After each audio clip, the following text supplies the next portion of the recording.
La semaine dernière, nous recevions Paul Atanga, ministre camerounais de l'administration territoriale. Aujourd'hui, Yannick Hapi, responsable de la communication en Europe du Mouvement pour la Renaissance du Cameroun, parti d'opposition, est avec nous pour parler du contexte sociopolitique tendu dans le pays. On en parle régulièrement sur notre antenne. Un conflit armé sévit dans deux régions anglophones entre armées et séparatistes. Yannick Hapi, aujourd'hui, que demandez-vous au gouvernement pour résoudre cette crise? Alors, ce que nous disons au Mouvement pour la Renaissance du Cameroun, et nous le disons depuis 3 ans maintenant, c'est qu'il faut pouvoir instituer dans le cadre de cette crise un dialogue franc et sincère. Un dialogue qui permette de solutionner ces problèmes en profondeur. Jusque maintenant, vous avez reçu effectivement donc la semaine dernière celui qui fait office du ministre de l'administration territoriale du Cameroun, par ailleurs que nous estimons ministre d'un gouvernement illégitime, à la suite de l'élection présidentielle du 7 octobre 2018, eh bien, il a fait état d'un certain nombre de choses tout à fait ubuesques. Il explique que le gouvernement a la main tendue à instaurer le dialogue depuis 2 ans et que ça ne s'est pas arrêté.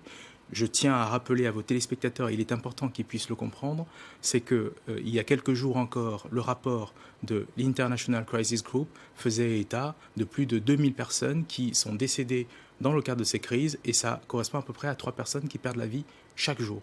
Justement, lui nous a assuré que le gouvernement voulait le dialogue.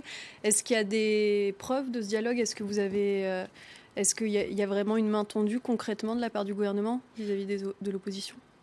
Lorsque la crise anglophone, ce qui était, si vous voulez, des manifestations au début a éclaté, nous le disions déjà, il fallait dialoguer. Le gouvernement, effectivement, est rentré dans une démarche quasiment de répression des manifestants. Aujourd'hui, on a un Premier ministre que nous estimons illégitime qui indique que le président Biya serait prêt à pouvoir dialoguer, mais pour l'instant, ils disent avoir une main tendue, mais nous ne voyons pas vers qui est tendue cette main. Donc il n'y a aucune tentative, selon vous, part du gouvernement de reprendre le dialogue? Il est évident aujourd'hui que ce qui a suivi dans ce que nous avons pu voir dans les démarches du Premier ministre illégitime de M. Biya la semaine dernière, c'était plus une volonté d'afficher des photos dans les zones en question pour montrer peut-être une volonté de dialoguer. Mais pour l'instant, dans le contenu, nous ne voyons rien apparaître et pour l'instant, il y a encore des morts. Je tiens à rappeler, il est important que vous le notiez, que cette semaine encore, dans la région du Nord-Ouest, une petite fille de 4 mois a été abattue d'une balle dans la tête et que le ministre de la Communication a fait un communiqué dans lequel il racontait une histoire selon laquelle ce serait une vengeance d'un ancien combattant armé. Donc, dans cette histoire, il est chaque évident, fois on se rejette la responsabilité. Nous pensons que la responsabilité de l'État, pour l'instant, elle est totale, puisque peu importe de quel camp vient la responsabilité des assassinats, c'est le gouvernement qui est responsable des décès qui peuvent être perpétrés dans ces zones. Nous rappelons que c'est bien une crise qui oppose des Camerounais à d'autres. Et quelles sont les solutions que vous proposez, le MRC, pour résoudre cette crise?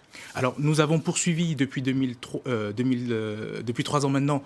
Nous avions déjà fait un certain nombre de propositions. Et aujourd'hui encore, nous avons mis en avant 4 propositions que je vais rappeler brièvement. Donc, il s'agit d'abord de dire qu'il faut pouvoir instaurer de la confiance. Donc, dire qu'on veut dialoguer ne suffit pas. Il faut pouvoir instaurer de la confiance. Et instaurer de la confiance passe d'abord par la libération totale de l'ensemble des détenus politiques dans le cas de la crise anglophone, mais surtout post-électorale actuellement au Cameroun. Aujourd'hui, nous pensons que toujours dans le cadre de la résolution, dans le cadre de la mise en place de ce dialogue, il faut pouvoir instituer une commission qui est chargée d'organiser ce dialogue, parce que nous devons apporter à ces habitants la preuve que nous sommes de bonne foi, et il faudrait effectivement que les organisations internationales puissent observer ce dialogue-là, s'assurer effectivement que les choses vont dans le bon sens.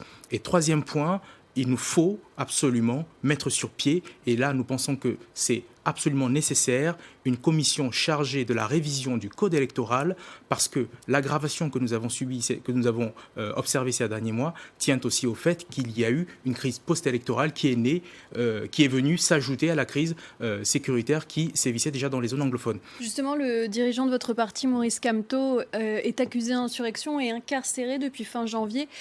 Comment se prépare sa défense et qu'espérez-vous pour la suite de cette procédure judiciaire? Alors aujourd'hui, si on estime déjà, parce qu'on nous met dans une position de défense, mais il faut déjà rappeler que M. Maurice Kamto a été président élu, a été interpellé de manière illégale, sur la base effectivement d'un mandat de perquisition, et qu'aujourd'hui la difficulté qu'ont les juges militaires, parce qu'il est quasiment traduit avec les autres leaders et également des militants du MRC devant un tribunal militaire, et la difficulté qu'ils ont, et c'est la requête que nous leur avons demandée, c'est de pouvoir se prononcer sur leur compétence ou non à pouvoir juger d'un civil, chose qui est par ailleurs complètement interdite et illégale au sens, si vous voulez, des conventions que le Cameroun a ratifiées. Merci Yannick Hapi, merci d'avoir répondu à nos questions.